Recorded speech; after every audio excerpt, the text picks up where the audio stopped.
Am I the asshole for refusing to be a surprise babysitter at the last minute?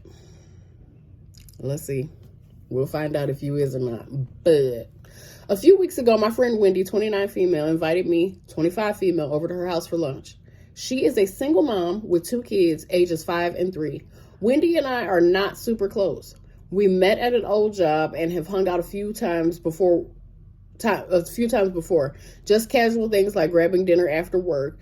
This was the first time she invited me over to her house. When I arrived, her kids were screaming and racing around. The younger one slipped on a rug and started crying when I came in.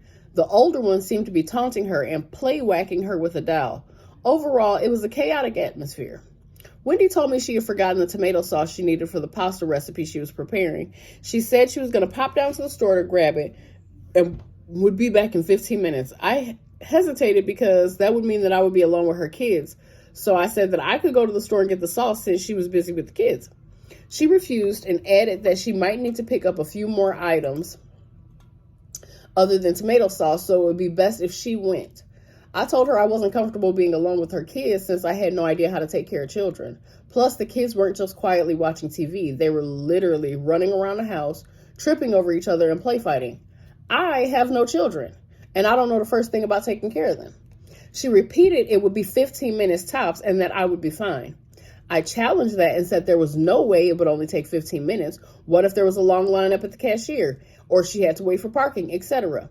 Her statement that she needed more than tomato sauce also implied that she might take longer shopping than 15 minutes. She started getting annoyed and then said something along the lines of, "Why can't you just help out?" I was getting panicked about being left alone with the kids. As she started putting on her shoes, I quickly put my shoes back on too and ran out the door. She started screaming at me, telling me to come back.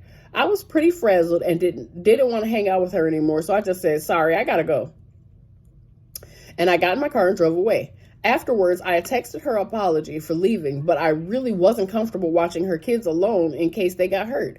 She has not responded since then, and it has been 3 weeks. Am I the asshole for overreacting and refusing to watch her kids alone for 15 minutes, subsequently leaving the hangout instead? Look. Number one, I wouldn't have did that to somebody that I only randomly hang out with a couple of times. So no, you are not the asshole. It's good to know your boundaries. It's good to know your strengths, your weaknesses. And right now, it's not even a weakness. You just do not have prior knowledge of hanging out with kids or watching children. And I feel like it was extremely presumptuous of her to feel like you would be okay with that and that she could pressure you into watching her kids for 15 minutes. Because I'm sorry, as a parent, nothing takes 15 minutes. Not a damn thing. Dressing them, feeding them, bathing them, everything that you do as a parent somehow ends up longer than it's supposed to be. Even if your intention is to go to the store and take 15 minutes, something ridiculous happens. So your fear of her taking more than 15 minutes was completely and totally accurate, because nothing takes 15 minutes for a parent. Your friend. Y'all need to stop using that word so loosely. Everybody ain't your friend. Just because you know their name don't mean they're your friend. This person that you used to work with and know a little bit about is not your friend. And also, she's the asshole. Let me know what y'all think in the comments.